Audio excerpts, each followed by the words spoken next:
On the Higher Side Chats, we explore the world's deepest conspiracies, its mysteries, and the all-around fringe on a quest that can't be sponsored by anyone but the loyal listeners looking to take that ride. So if you enjoyed the first hour of the show, courtesy of those subscribers, we hope that you'll consider becoming one for just $5 a month, and you'll get a second hour of each THC episode, where we pack in twice as much interesting content with all our great guests. Just sign up on our members' website at thehighersidechatsplus.com, and you'll have instant access to all the extended content since Plus began, an opportunity to make topics and guest suggestions, and your own custom RSS feed, where you'll hear the full 2-hour show in one convenient, uninterrupted file. And most importantly, you won't hear this repetitive reminder at the start of every show that listener-supported communities are the future of media and entertainment. And you want to be part of that future, don't you?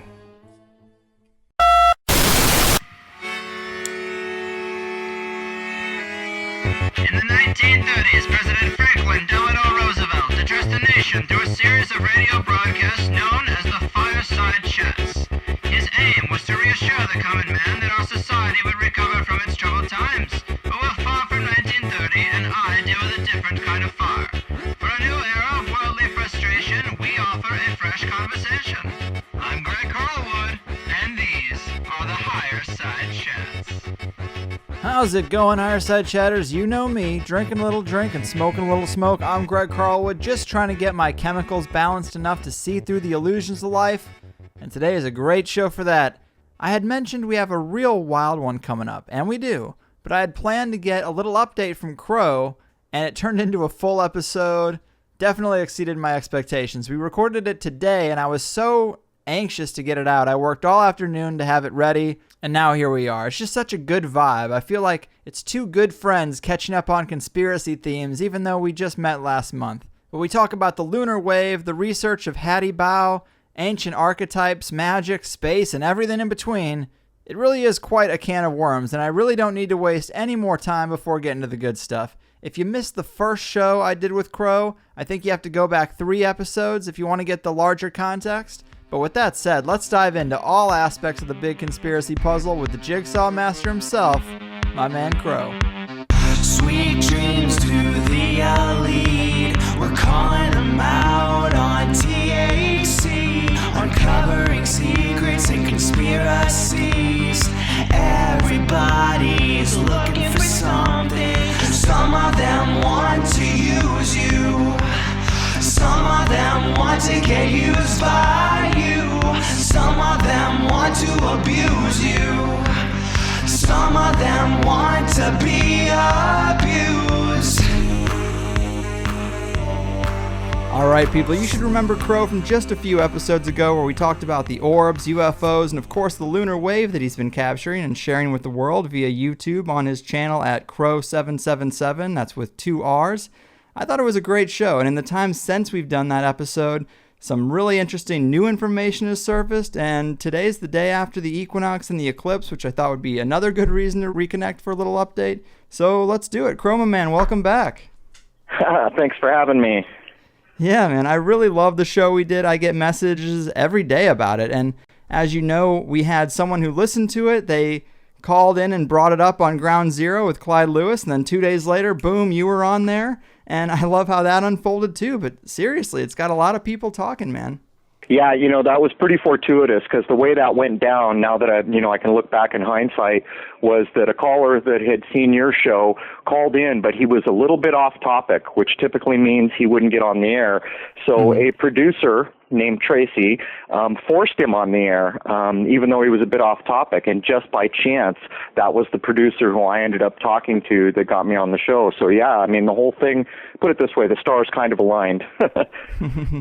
Yeah, it's awesome. I like to see the new attention that's getting paid to you. You had 20,000 subscribers or over before we even talked. But as far as interviews go, I think people are now hearing you instead of just seeing the lunar wave, and they're very interested in the stuff you have to say.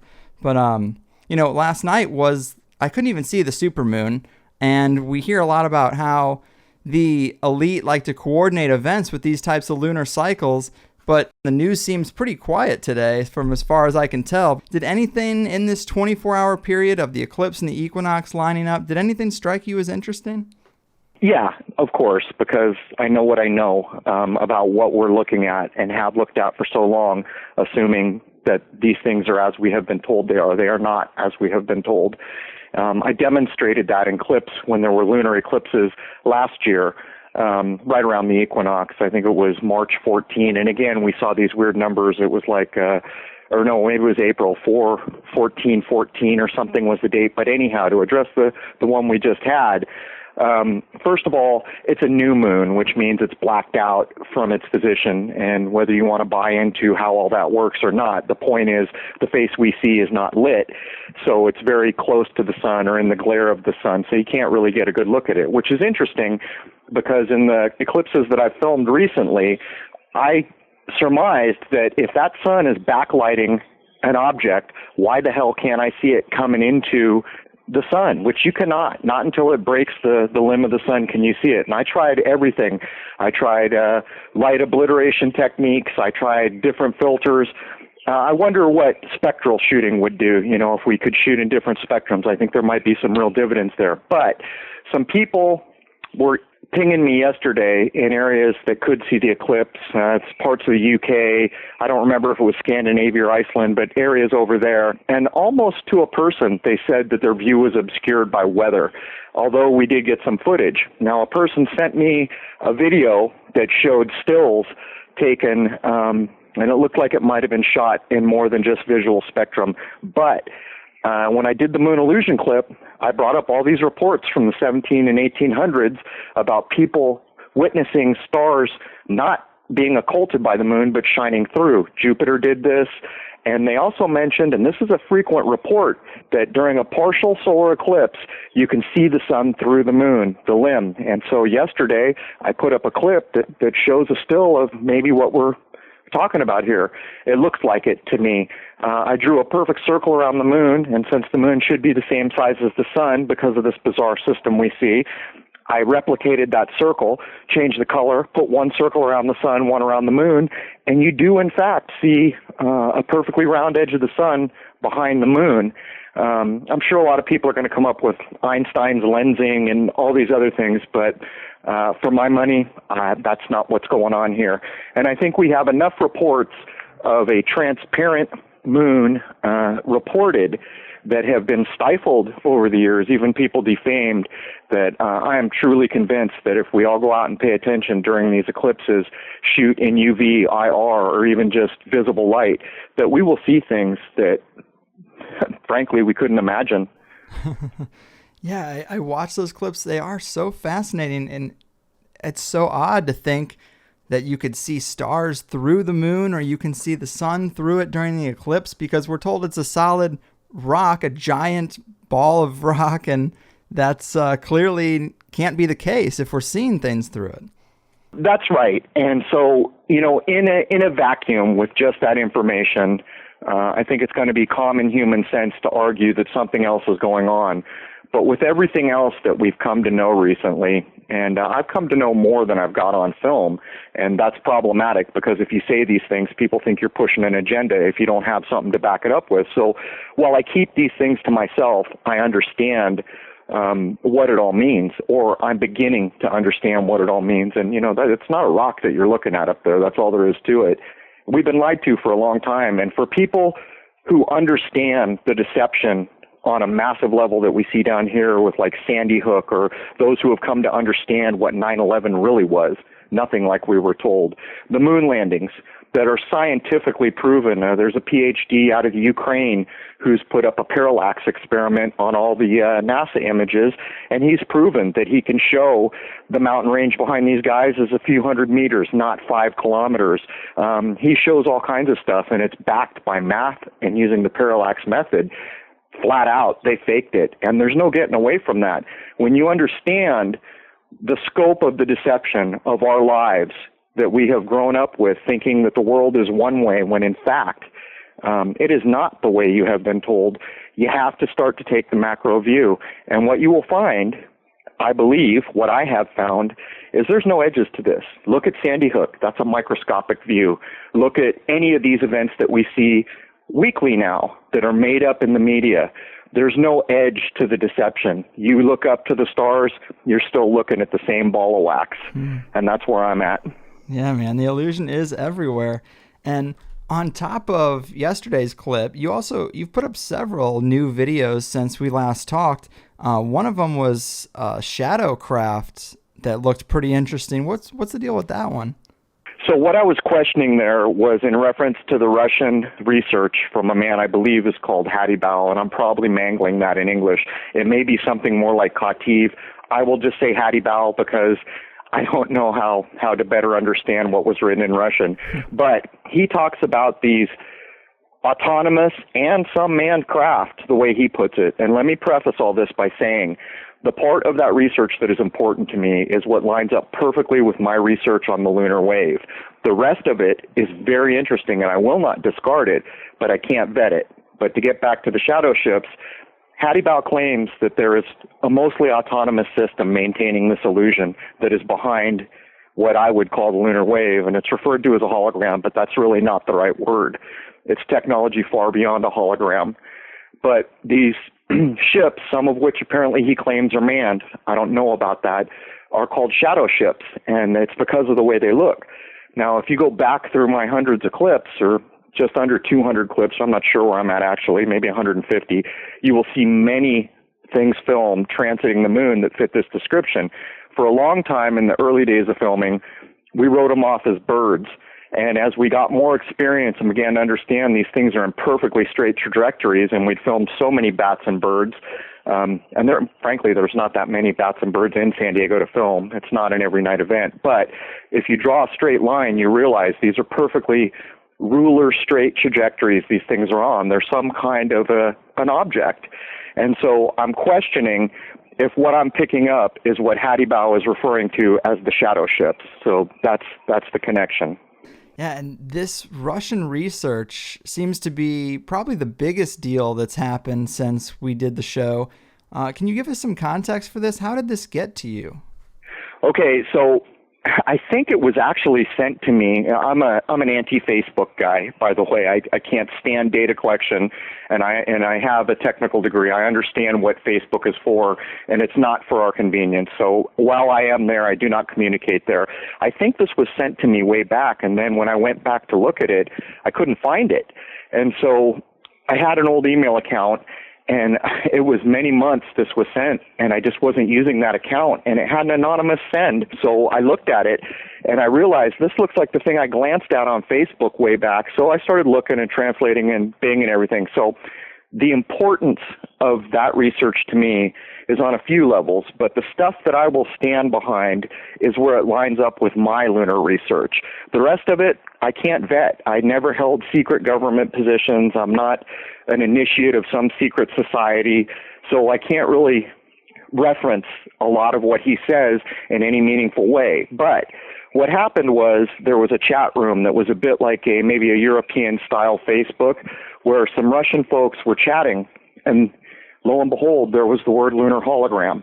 And so I perked up, and when I saw that, I read the whole thing where they were talking about how the Americans had faked the space landing. It was done in Hollywood, and they referenced more than once the lunar hologram.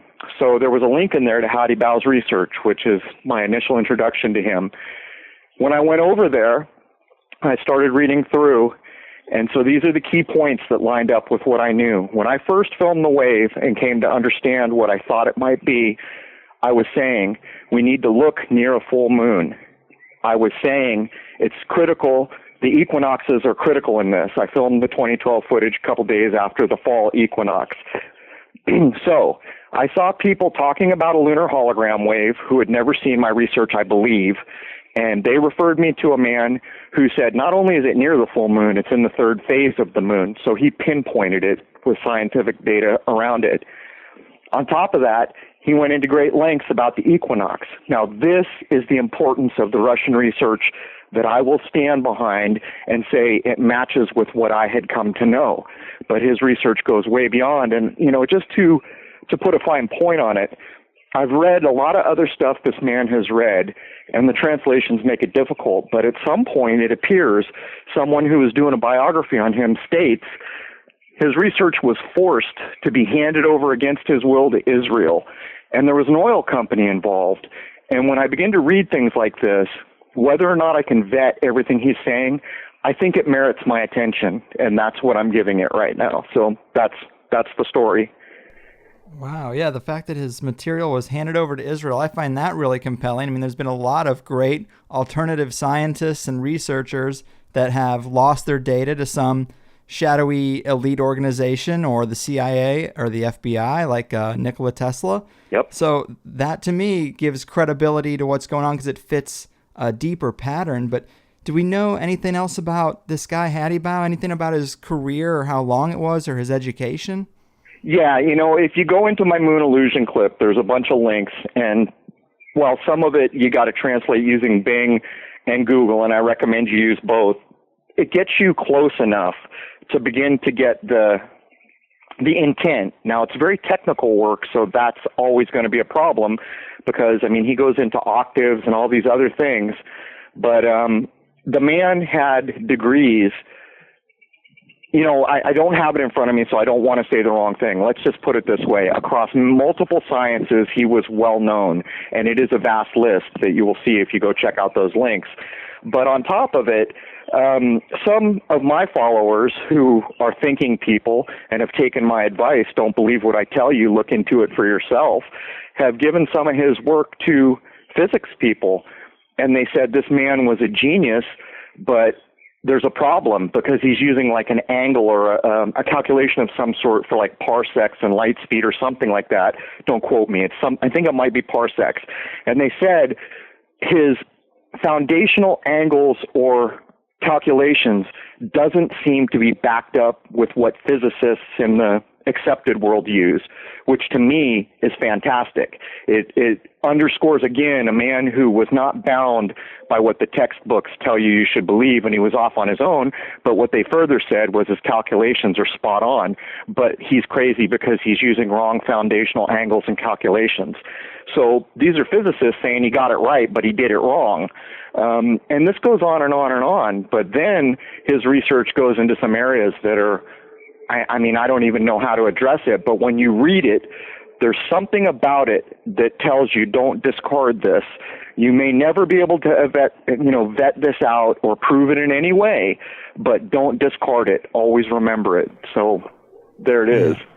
Yeah, I'm with you, man. I looked over a lot of those documents this morning and last night, and they just open up a whole can of worms. You're right. A lot of this stuff can't be vetted. We won't ever have the ability. It's outside of our means to get that kind of information. But some of the stuff is just so wild. You mentioned octaves. What can you say about that? Did that make any sense to you? He's talking about sound in relation to this big illusion that we're involved in, isn't he? Yeah, I mean, it makes perfect sense to me because many, many years ago, I was looking at ancient writings, and you hear echoes, kind of corrupted echoes of this in the Kabbalion, the Emerald Tablets, and other things like this. But in all that, and again, you have stuff that can't be vetted, but you do have some truths, like everything is constantly moving, everything vibrates, and I think that relates directly to Hattie Bow's work in the octaves.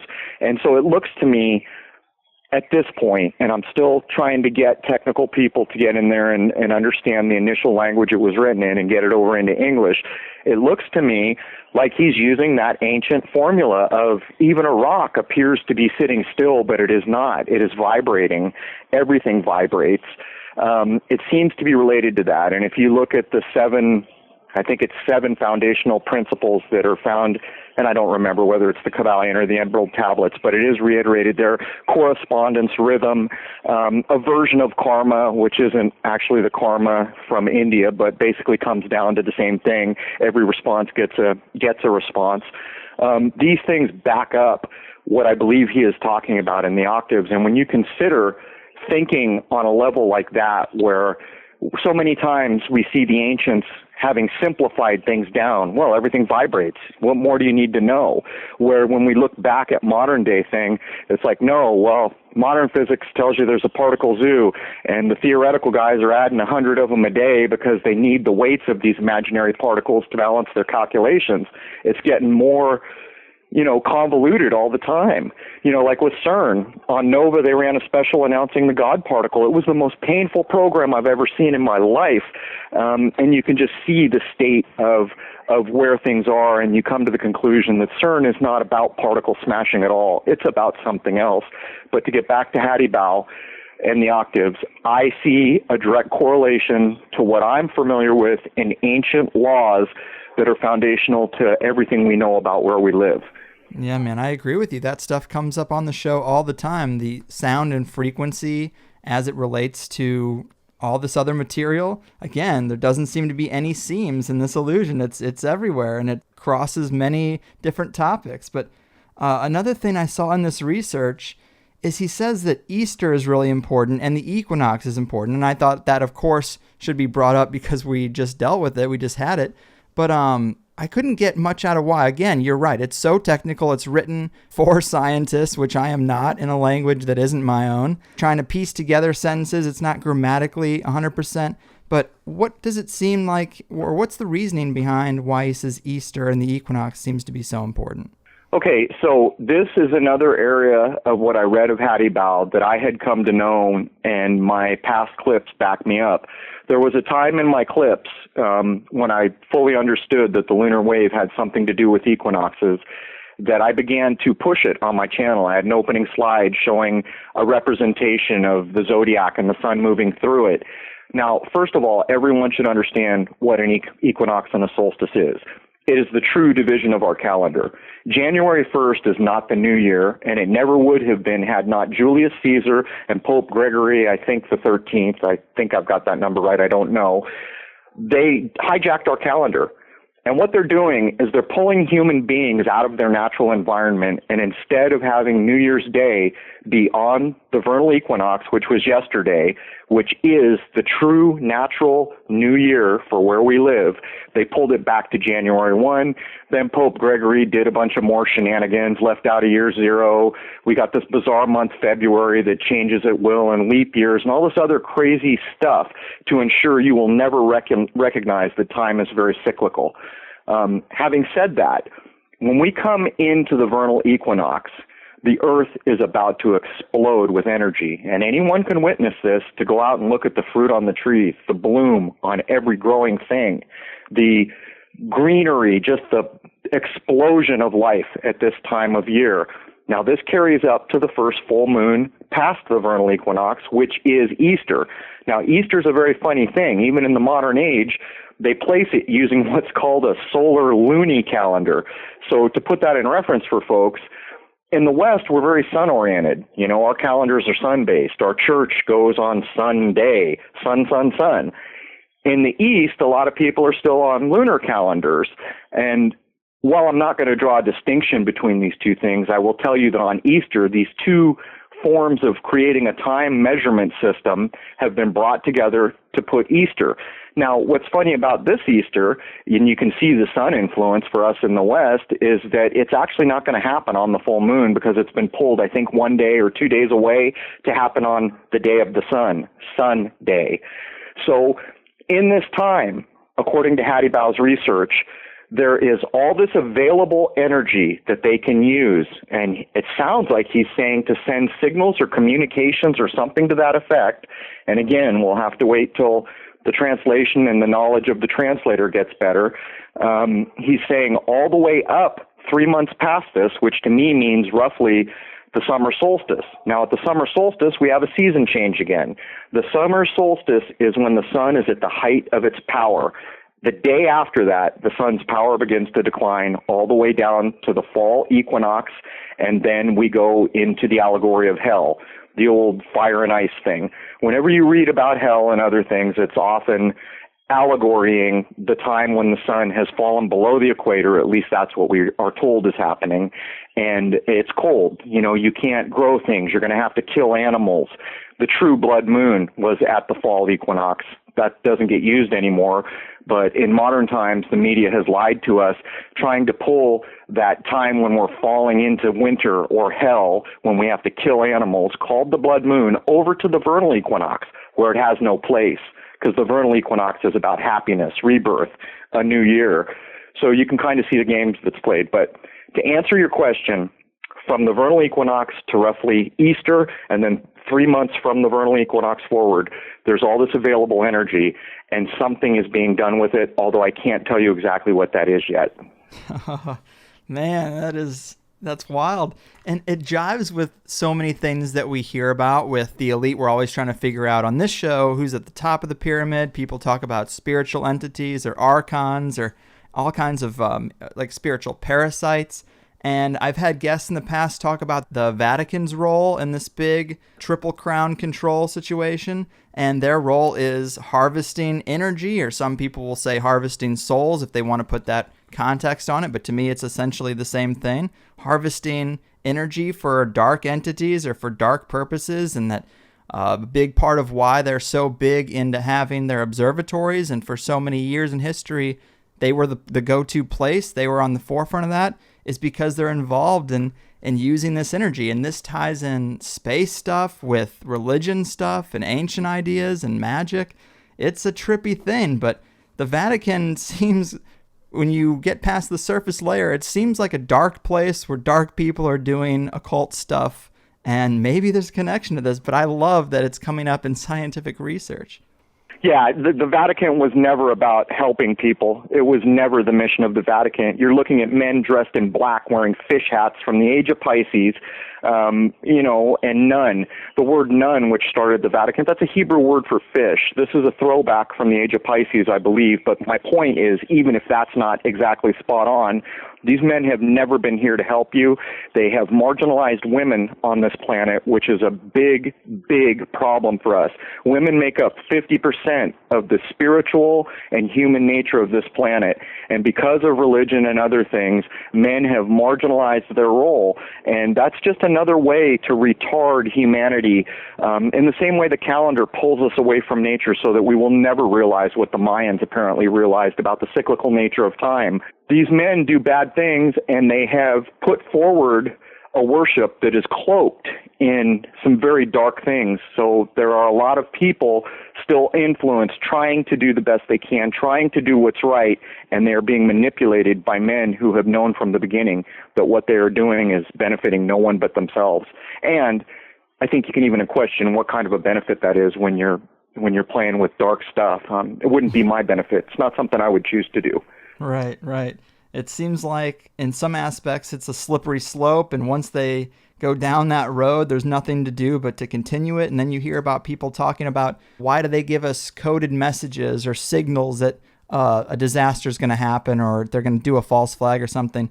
And then researchers have speculated that it's because if they give us the information, if they tell us they're going to do it, even if it's done on the down low, it frees them karmically or something. And again, it's really weird, but it gets into this idea that of energies and cause and effect and some kind of spiritual element. It's strange. Yes. Well, what you do see is, if you see anyone who's famous these days, they're playing a game. They have agreed or been coerced or forced into a game that it seems like they can't get out of.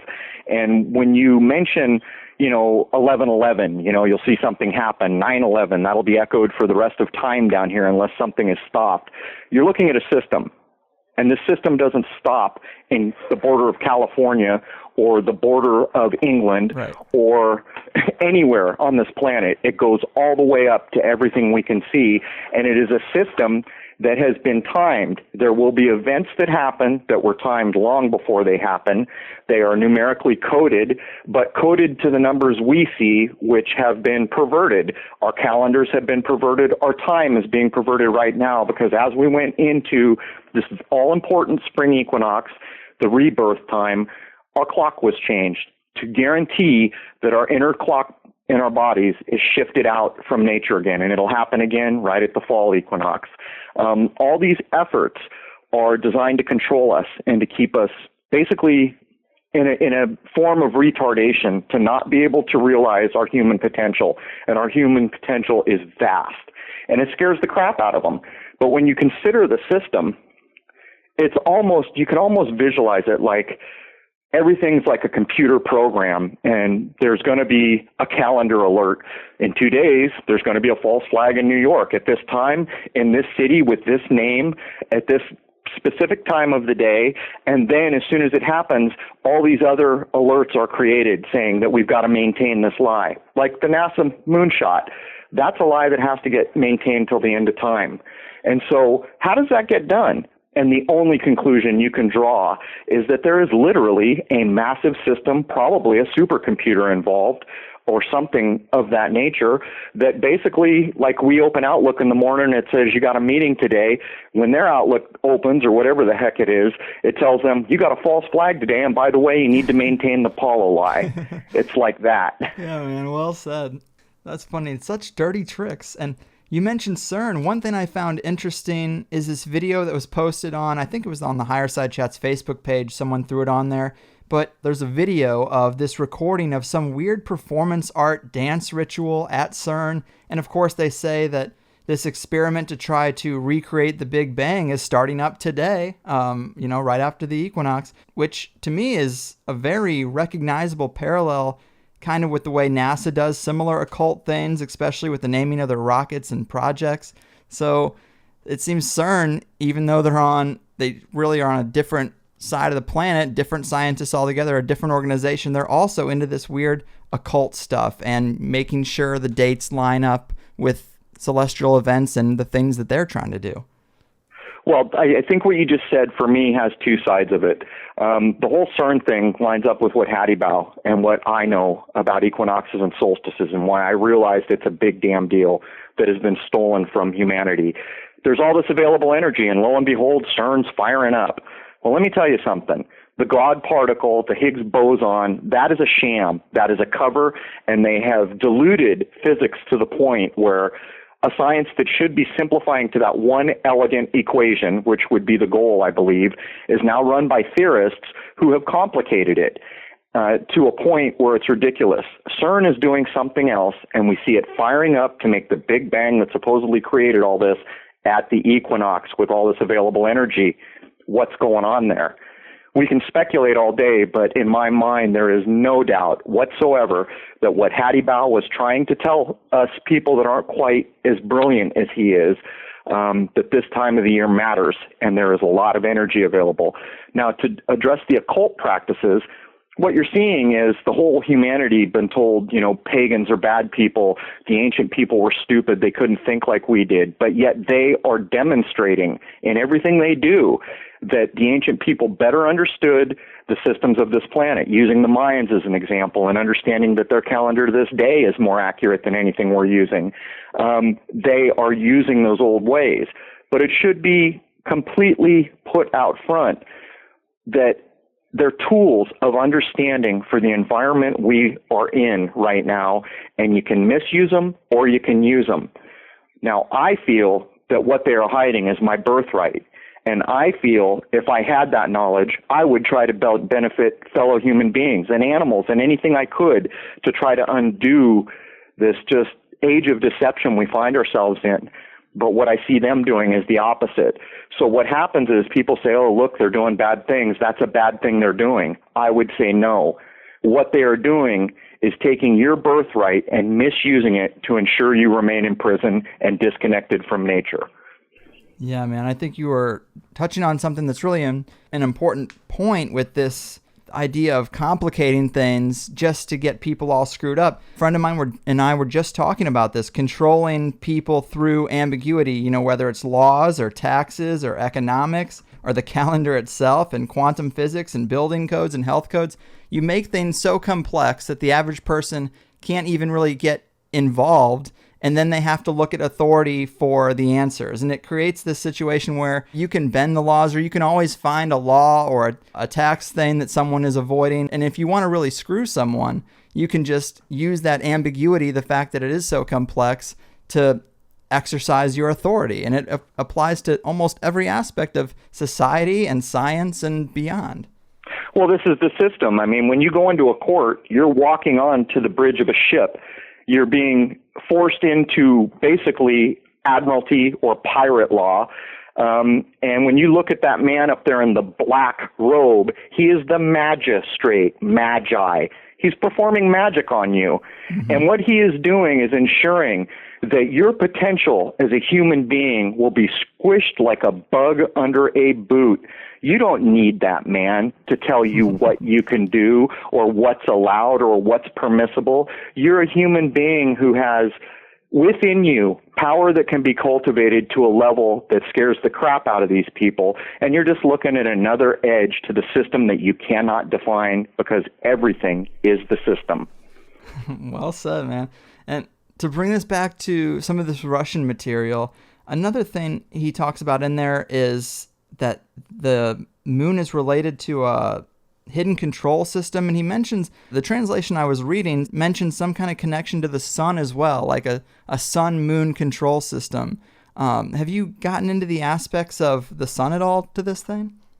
Well, those of us who look at the deceptions of our time, a lot of us come to the conclusion that there's a 33 club, the number 3, 33, 333, 33333, the Father, the Son, the Holy Ghost. I mean, it goes everywhere, how important the number 3 is.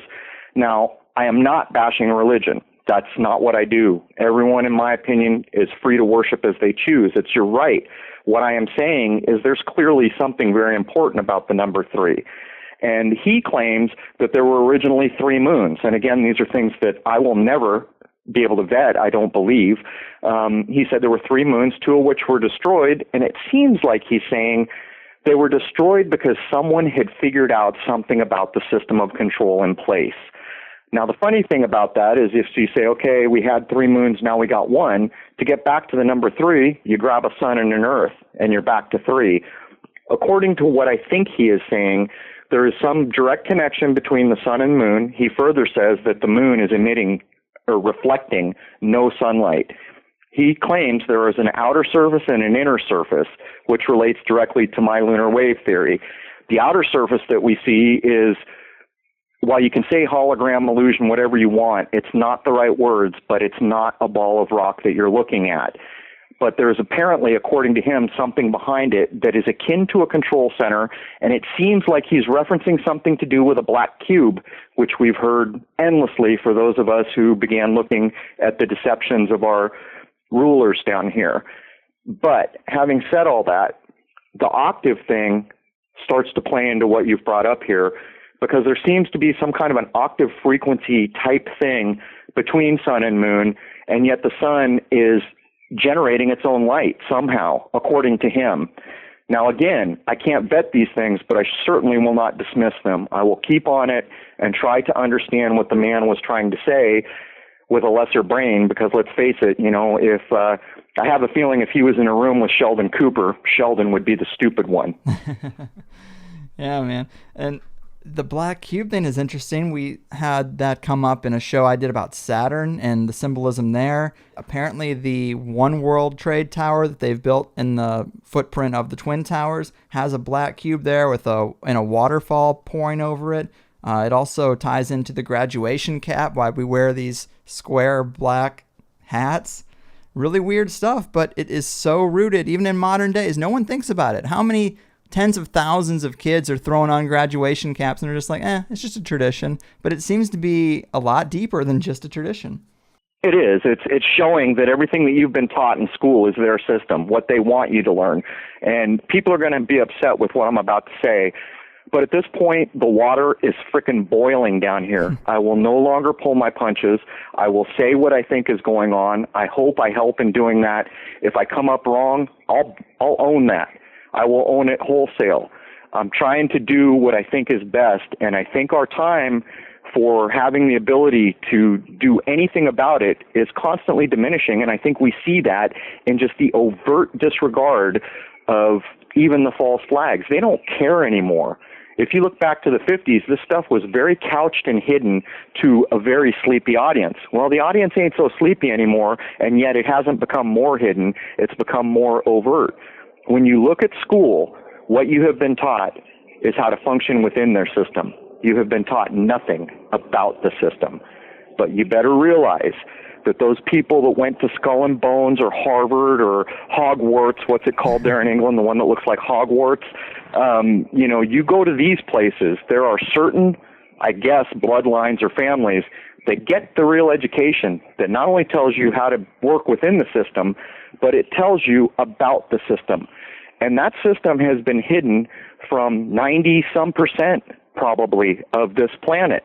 And when you see those kids putting on that mortar board, Mason reference, they're squaring the circle. Mm-hmm. Your head's the circle, the mortar board's the square, and there's Saturnian references and all kinds of stuff. But the problem becomes, no one ever told us what Saturn means. Right. No one ever told us why a black cube is important.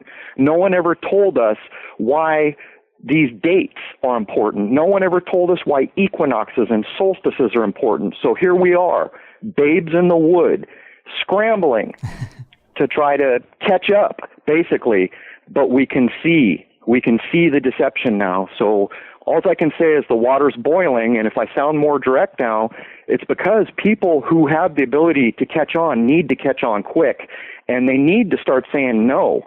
No to the magistrate, no to all these systems of control.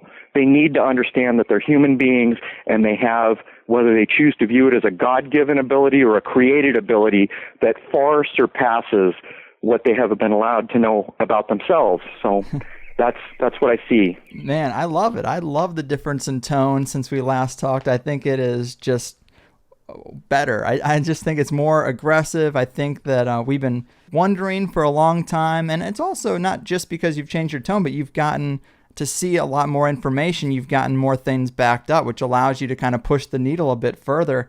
And coming back to that Russian research, one thing I read in a translation is when he's talking about the control system kind of, and he's bringing up the sun and the moon, there's a phrase, at least it was translated by Google, to say that they need an autonomous structure to control the system. And then it goes into showing some diagrams of the Great Pyramids, or talking about the Great Pyramids. I thought that was pretty wild. Of course, we always hear about the mystery behind what the pyramids are and what their purpose was. Maybe they're similar in age to our current moon or something. Well, I think with the pyramids, it's pretty clear to most people who are on the planet that have looked, we can't build that. Yeah. With everything we've got, we can't build that. And not only can we not build it, again, we have not been told how the system works. The people who built that not only understood how the system worked, they were utilizing the natural energies at that point. Maybe it was a time before deception. I don't know. But what I can tell you is I believe Hattie Bao is trying to demonstrate that the openings on the pyramid were, and I forget, was it the North Star? Do you remember? The North Star sounds right. Well, I'm going to take a shot. I'm guessing right now because I don't remember the celestial, supposed celestial body, but I think he said the North Star, might be something else. And he's using it to demonstrate that things were different then because that opening was then aligned in some certain way that it is not now, and the angle was critical. I think that's what he's saying, but again, it's a lot of work to get into that level of science that's not accepted science, that was done in a different language. So I'll be working on that, but I believe he's using it as a milepost to show proof that as it was then, it is not now. And look, here is my proof. I think that's what he's going at. Gotcha. Yeah, that makes a lot of sense. Does it say anything about not being able to travel into outer space in there anywhere? Or have those thoughts of yours advanced at all? I have seen nothing that allows me to believe we have ever been above low Earth orbit and survived. You can look at many mission patches that show this kind of grid around the planet. You can watch shows like Men in Black 3, where they're putting up the ArcNet around the planet. There was I think it was a lord or somebody important in the UK, I think. I can look this up at another point. I was going to reference him in a video, and I ended up referencing other people. When Sputnik was about to happen 6 months off, this man who was a scientist on sun level, may have been an astrophysicist and big in the Royal Academy of something, said in a pig's eye, basically, we can't leave this planet. And what happened was they announced Sputnik made it into orbit 6 months later, and people came back and defamed the man and said, you got to be careful what you put in writing. So again, I mean, look at me. I put up that I believe the moon is an illusion. I thought about it for many, many months before I came forward with this. I waited until the day I walked outside and I could feel the water boiling around me. And that's when I came forward, and luckily the Russian research kind of paralleled on certain levels. My point is they defame people that don't go with the system education. And the system education has walls around it. Using that education, you will never scale the walls because that system was put in place to ensure you do not. And it is also, when you consider all these smart men, physicists, scientists, that won't even discuss whether Apollo was faked, there is the system in plain sight. Now, if they could put down their pen for a second and say, okay, I'll put scientific method to what we've been handed, it would not be long before they screamed foul. But if they did that, they'd lose their job. They'd lose their name. They would endanger their families. There is the system. They would be defamed out of existence, and that is what stops the pen from ever being laid down and continuing to write the system-taught rules. So, I mean, there it is. But for those of us who are not afraid and will look, there's a lot more to know than you were handed in school.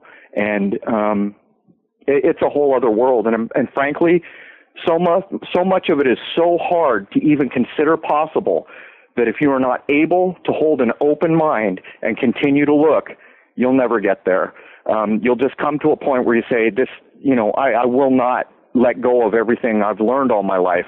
I will not just jump off a cliff like that. And what I would suggest is just keep an open mind. Just keep looking. Don't dismiss it. Just look. Don't believe it. Don't buy into it, but continually look. And hopefully at some point you will see that thing that allows you to say, wait a minute, there is truly something going on here. So. Yeah, and we are getting really deep, and you're doing a lot of really deep level research, and there is some speculation involved. There just has to be. But I like the way you're going now, and I think as long as your approach is always honest, which it always seems to be, and you're never trying to mislead anybody, I think people will be willing to take the journey no matter how far and weird it gets, even if there are some stumbles and some things that need to be recanted because you talked about them too soon or whatever, or something gets disproven. Even with those stumbles, if the journey is honest and at the core, you're not trying to just sell something and you're really just being inquisitive, which, is the case, I don't think people will have a problem taking that journey, man. I'm really excited for where this stuff is going. Well, this is the thing. If I end up being wrong on certain things, I'm okay with that, and I will own that. I will own that in public. It doesn't matter to me because there is absolutely no doubt in my mind that it is one massive system of control. And whether or not I have named this nut or that bolt correctly, if that turns out to be the case, I'll say I'm sorry. I misnamed a nut or a bolt. But what I'm telling you is there is a system of control around us that has always been here as far back as I can recognize. I guess that kind of takes into account how much of our history is even worth reciting, and I do it all the time just to try to make a point, knowing full well that with a system like this, I mean, look at Google. They've been scanning books into digital form for years, day and night now. There's going to come a time before long when all the past books are scanned digitally. Then all you got to do is say, any reference to lunar wave now becomes albedo. Yep. Any reference to secret society now becomes unknown persons. Right. Any reference to the sky will now be heaven. This kind of thing. And that is such an insidious thing. And yet when we look back through history, we even have people like Napoleon. History is a lie agreed upon, and we presume that man was in a position to know. But when you consider moon landings and stuff, he wasn't lying to us. It's in fact what we see. So I hope I've gotten as close as I can get, but the over macro picture, we are in a system of control, and there's no getting around it. And you also mentioned in one of your videos, you're talking about the Russian research, and you bring up that it says in there somewhere, it mentions other beings. What's the context for that? Now you've taken me into the area I have avoided because I've filmed so many bizarre things, and I've always told people, let's start with human technology. And I'll tell you the reason I do this. The way I see it is sometime in the 50s, there began to be a concerted effort to impose on the public consciousness alien life. and what that alien life should look like, and flying saucers and movies and all these things. And now Project Blue Book files are dumped. Oh my God, Ancestry.com has copyright. It's all these manipulations to ensure that they walk you up to a line that probably exists, and then they pile a bunch of manure on you.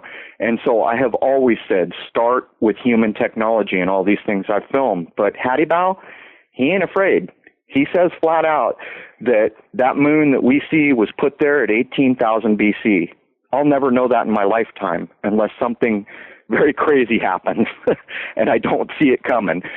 If that's true, how did he know that? And then yet we have all these places he worked in his bio that aren't even allowed to be listed. The guy doing his bio says, don't ask, I can't tell.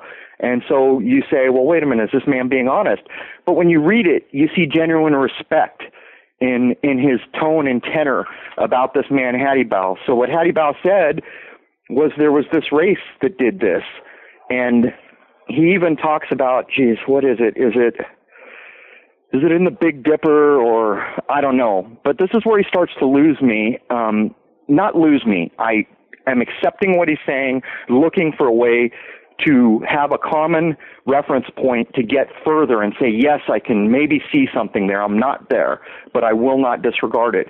But these people, which he equates to being resembling spiders, which is funny because, you know, like in the movie Noah, you see these multi-armed things and, you know, people talking in a few places in this way. But when you think about it, it's like, damn, I can't get my head around this. You're telling me there's aliens that you're going to describe as looking like spiders. That's a bridge too far. How can I ever accept that? And yet I will not let it go. I will hold on to that and wait for the day when maybe I learn something. But as I was thinking about it, I remembered the plaque, "Weaving spiders come not here." Yes. And as I read into his genome study that claims there's 3 genomes that have to do with your brain, maybe as much as your DNA, maybe more with your brain, that's like almost downloaded into people, it seems. And I don't know for sure because the translation's not that great, but it almost seems like the system of control is like, had some influence on brains down here. And so he's saying genotype 42, 5 billion people, they're going to be obsolete. In 2009, it will start. In 2012, when I filmed the lunar wave, it will be complete. But it's not genocide. He calls it holocaust. And so some of the researchers said, well, wait a minute, maybe he meant Holocaust and it's a typo. But since I've got a technical background, I remembered host is always computers. Servers have this host and that host. So I wondered what that meant, and I still haven't gotten closer, but it doesn't seem like he meant pull the switch and kill them. He said phase them out is what I think he was going for. And when you look around and see how many people just cannot wake up to what's going on, I always think of genotype 42. Then there's genotype 46, which is, I think, 1 billion people or something less, not the 5 billion of the first. And those will be overwritten with the attributes of the golden billion, which is genotype, I think, 46. I think it goes 42, 44, 46. But anyhow, so there's another people just kind of co-opted by that golden billion, and those people seem to be related to the sun. And when you begin to think of the ramifications of that and how important the sun is to the ruling class, the West, the all-seeing eye, I mean, it goes on and on, you start to think, okay, the spider people, can I do anything to get back to something? Is this mistranslated? Am I missing something? But he's saying, I believe, that the brains of the 5 billion that are going to be not let to go forward have this residue in their brains or in their makeup somehow of this supposed race that he described in this way, as do the next billion in line, which will be overwritten. And then there is this bizarre reference to Jewishness. And it's a work in progress. I've addressed it the best I can. I won't disregard it, but, I mean, listen to what I've just said. What do you do with all that? Oh, my God, man. You're blowing my mind. Oh, I just pulled out the cord of my headset. Yeah, I just pulled out the cord of my headset. Yeah, dude, I love this stuff. And, man, it's so crazy. And I had planned to ask you about the weaving spiders come not here because, of course, for people who don't know, that is what it says on the emblem of Bohemian Grove on either the gates or the door above it. And It's a very weird thing to say. I have a t-shirt company on the side. I don't know if you and I have ever talked about it, but I have a shirt that is Bohemian Grove, and it's got like the big owl statue. And along the bottom, I had put on there, weaving spiders come out here, just because it's on there. I didn't know what it meant. But man. Think about this, though. Some people have brought up that may be the moon behind the owl, but in many references to the owl, you always see the moon behind him, another moon link. And in most cases, we're led to believe that's the great horned owl, which is Bubo virginianus. And everyone remembers Clash of the Titans, the original 80s movie, where the little owl that they electronically made or mechanically made is Bubo. Well, they're referencing that very same owl, Bubo virginianus. And then you have the Virgin. You got the reference to probably the fall equinox when the Virgin is in the sky. There's religious overtones. There's all these things that come. But I would point out what really began to stuck out once I said, well, what the hell's a weaving spider and why aren't they allowed here? And then I hearkened back to the genotypes. The two with the spider residue in their makeup or brain or whatever that means are going to get eliminated. And some bizarre Jewishness reference. And then on top of it, the moon. The moon is always in this imagery. And some claim that that's supposed to be a representation of the moon on that plaque. I don't know, but I just wanted to insert that because now we're back to the moon again. And I'll tell you, you see endless attributions and relationships and allegory between death and our moon and sleeping. The moon is about lunatics and sleeping as well. And, Scientologists claim there's a soul catcher who zaps you with a gazillion bolts and sends you back down here without a memory, which is unnatural because human beings are supposed to be reborn with a memory. Go back to their house, go back, that's the claim. And when you think about these things, you think, yeah, why don't I know how I got here? Why don't I know how this planet got here? Why can't NASA tell me how the moon got there? Basically, we don't know jack. We're all wearing diapers. That's what it comes down to. And so, there it is. Well said. And I love that there's a Jewish reference. I don't obviously want to get racist or anything like that, but it's clear to anyone who dives into conspiracy material that ancient Jewish bloodlines have a place in the conspiracy world. It gets into what was going on with World War II. The Nazis were all into crazy occult stuff and secret knowledge, and then they have this problem with these people, and it gets very strange. But the more I'm getting into these topics and the deeper down the rabbit hole I like to go, I'm interested in these differences in race and where this all came from. And it isn't about one person being better than another. I'm just straight interested. And I think that people get a little uncomfortable when they talk about it sometimes, and maybe that's by design, but I just think it's fascinating stuff. And just seeing that reference in there is like opens a whole nother can of worms, man. Well, I mean, you and I, we look at a human being and we say that's a human being. We're not really concerned with what blood type they are, or their DNA, or their family name. But you better understand, brother, that the people running this joint are on a different frickin' page. They are very interested in who's got the O blood type, who's got the copper-based blood, who's got this family lineage, who's, that is in the game. And see, I don't look at it as, I see so many people saying Jewish people are bad. To me, a Jewish people is a fellow human being. We know that certain Jewish families apparently took over Hollywood and much of the media, but that is certain families. And just because they share a common religion or a common dialect or tongue, you can't lump everyone on the planet in with that. I mean, you've got to look at the source of the flame. You don't look at the woods around it that made the fire. You look at the people who are igniting the fire, and that's what we see. And there is no doubt, there is absolutely references that are hard to dismiss about blood types like blue bloods. That has to do apparently with blood that has much more copper in it, and the O blood type. And, you watch all the old movies where the kings are trying to have sons and all that whole mishmash of God knows how much of it's true. Point is, they do care, and they are well aware. I served in the military for the past couple of years. The VA has been contacting me, say, please give us your DNA so we can do DNA research and help you get better medical care. Well, I got news for you, bucko. My medical care wasn't that good to start with, and I know that your interest in my DNA far supersedes any kind of care you want to give me. And then you look a little further, and National Geographic is going around the world trying to find out who that first lady was in Africa somewhere. We need all these genes from everybody. You're getting classified. From the time you're born, they know your blood type.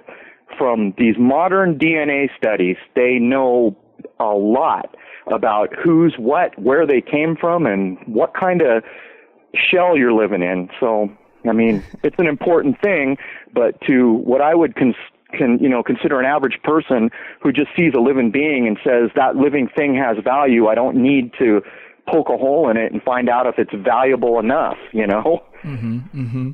Yeah, man. Amen. And when I worked at GameStop, which is the last corporate job I had to have before running the show, we would go to our store managers conference in Vegas every year, and they had a third-party company come in and do a health and wellness screening. And if you went and did the screening, they gave you $50. And it was this big thing. Everybody on the first day goes and gets their screening, and then we go out with the $50 that everybody's got and get free drinks or whatever.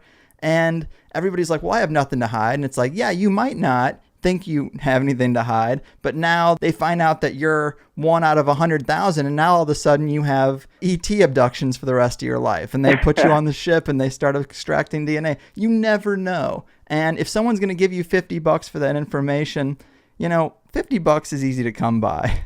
Might want to just pass on that. Let me tell you something. Anyone who's not aware of what is king right now, I will tell you what is king right now, besides money. It's data. Yeah. Data is king. And for the people running this place, money will never be a concern, because in this country they make it up in a computer and then loan it at interest the next day. So they make something out of nothing. They will never have a shortage of money, and they already own so much to start with. They didn't have that problem before they could print money out of air. Point is, data is king. And as someone who's worked in the technical field and has a degree in a technical field, I can assure you, once data goes into a database, it is a cold day in hell before it is ever removed in most cases. There are very few conscientious people that are saying, oh, we're not supposed to hold on to this credit card number. We better get rid of it. No, you don't do business and you call back 3 years later and they say, oh, yeah, we got you on file. Here, you're done. They're keeping everything, and that is data. And data is the only thing that matters, knowledge, data. And with the algorithms and supercomputers, you would be shocked at what they can do. My first job out of school, getting my degree, they were doing what was called a data cube, and they could figure out if an internet ad was going to run better in a rainy town in Texas on a Wednesday if it was blue, red, or had a certain font based on disparate, information seemingly that doesn't even correlate with that. And that was way back in the 90s. So when you consider whatever a million-sided object is, not a cube, you've got to realize that it's quite possible that the average person who has let their data be taken from them on Facebook, credit cards, library cards, gas cards, grocery stores, they can use algorithms and data mining to say with a 90-something% certainty that this individual will die at this place of this cause on this day. Mm-hmm. You don't know that about yourself. So, there it is. Hold on to your damn data. It's yours. Yeah, man, I'm just loving this conversation. But man, Crow, another great time talking to you. What started as what was going to be just a little update is now a full show, which is great for me. It makes my job easier, but I really appreciate your time and everything. What's next in this saga? Well, some personal concerns immediately. As many know, I've been writing for, I guess, what passes for an online paper. At this point, I am forced to not be able to put any of myself into my writing. And many people who have followed me are dying to have a place where I can write in a public forum, like some place that has writers and articles. I'm really looking for a place that would let me write articles about the things that I think are important in good taste, not off the deep end of the swimming pool, but still addressing the things that I think are important. So that's my first concern. Secondarily, in terms of my work, we have just passed the equinox. I believe that portion of what Hattie Bow tried to tell me before he died in 2011 is true. I can see it with my own eyes, that the Earth is dumping tremendous amounts of energy. And then the adversary down here decided to fire up CERN to create a big bang, which we were told is what created this place. Now, the irony, I guess we touched on, what if these guys are trying to break free from something? That would be a true irony. But in the interim, we're not being treated very well, and we're not being honestly dealt with. So that will be my goal. And I have reached a point where I feel like my feet are standing in a pan of boiling water, and I fear for everybody because the game is rigged, and we don't even not just have a good hand, we don't have any hand.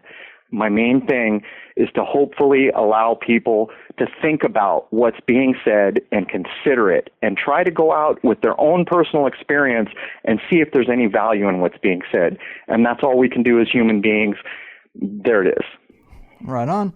And as far as writing goes, of course, I would always offer you my site, but my site is just not really geared for that. It's all about RSS feeds with podcasts. And so there can be someone who's the most enthusiastic listener ever, and they listen to it every week, every time a show comes up, but never go to my website because of the nature of podcatchers and RSS feeds. But maybe I can work on some connections, or maybe somebody out there in the conspiracy community with a much bigger platform for the written word could help you out, because I think that anybody would be foolish not to. If they have authors writing on their site and it's a typical part of their model, I think you'd be a great fit in any alternative media. And it's a shame that your employer might not see it that way, because they're going to shackle you down into maybe boring material when you've got this whole Pandora's box of amazing stuff that people are wanting to read, but they won't commit because they're corporate. It's a little sad, but hopefully someone out there can help you on that. There's kind of a dub. See, with the Examiner, it's how I'm making my money to survive, and now it's just something other than, I set out to do one thing, and what I found is, that system exists to do what it does, and it's not. So what I'm trying to do is be able to bring what I've been able to gather in my lifetime to a place that's interested in basically hiring me as a writer, a journalist of some sort, or I don't know if op-ed would be a better description of that, whatever you want to call it. Yeah. That's my main problem. And at the other job, it's just regurgitating the news it's abhorrent. So, I hear you, man. But we've got to survive. I mean, if you can't pay your bills, you can't do research. Right. Man, so anyone listening out there, if you enjoy what Crow is doing as much as I do, consider some type of contribution. If you don't have a monetary contribution, at least share the show with a bunch of people so that maybe other people do, and they will be motivated to contribute, because we got to keep them going. And this is just awesome, man. We really touched on so much more than just space, and I think that makes it even better. Any plans for the rest of your lunar research, video research? Yeah, I have some direction, but here's the problem. We're constantly stymied by weather here, to the point where there are times when we set up in a blue sky and 45 minutes later we can't see a thing. So what I'm choosing to do now is I'll be changing my locations by hundreds of miles in some cases, and not announcing where I have shot, when I will shoot, and see if there's anything to it. Because coincidence is one thing, and I don't believe in coincidence, but sometimes it gets a little ridiculous where you come outside and you can see everything, and you set up and get tuned in, and you look up, you're all, what the heck just happened? So the chem planes are always flying, and we'll see if there's anything to this. That's my plan. I'm going to jump on the donkey's back and change my location. Right on. Well, man, we got to keep in touch. I love doing this. I think you're really onto something, and more people seem to be contributing to this area of research, and I'd like to see it increase. So I'm so psyched to see where it goes. Thanks again, man. Keep up the great work, and be careful out there. Cheers. Thanks for having me. Man, there we go. I loved it. I think our second show is even better than the first one, maybe the deepest episode yet, and we're getting pretty comfortable now, so that makes the whole show flow better. And for people who are curious about the Plus show, oh God, we talked more about the importance of the equinox, CERN, the Vatican, Magick, language, Bohemian Grove, owl symbolism, some interesting threads about ancient bloodlines and blood types, Stanley Kubrick, Saturn symbolism, and the idea that it might have been our original sun.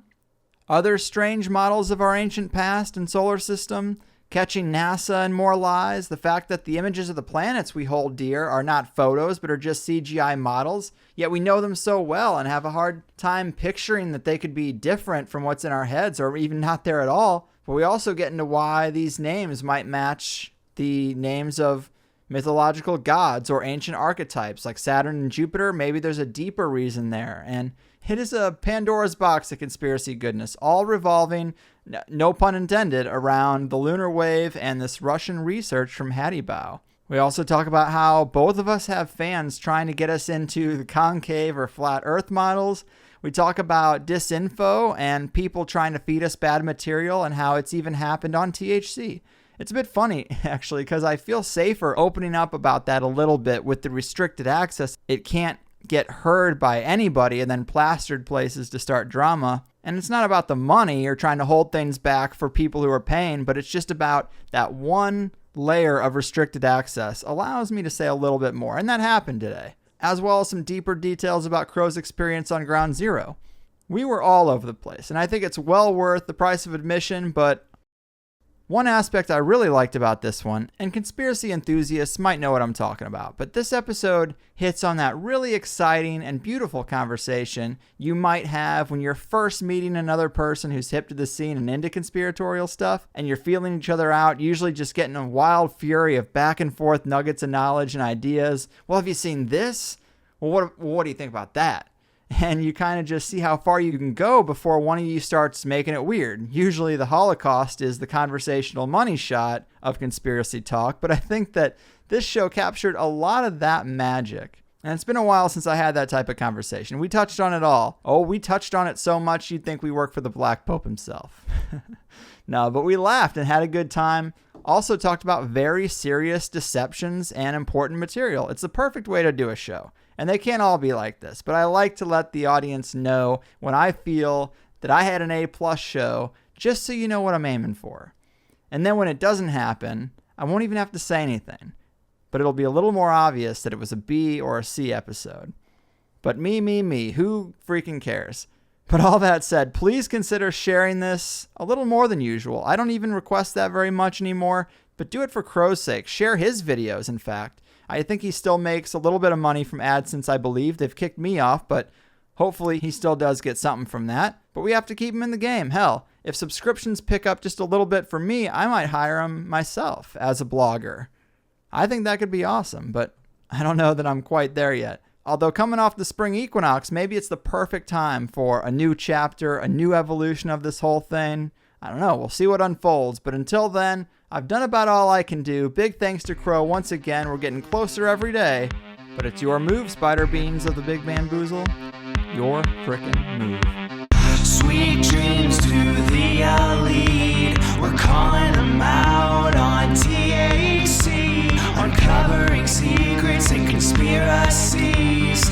Everybody's looking for something. Some of them want to use you. Some of them want to get used by you. Some of them want to abuse you. Some of them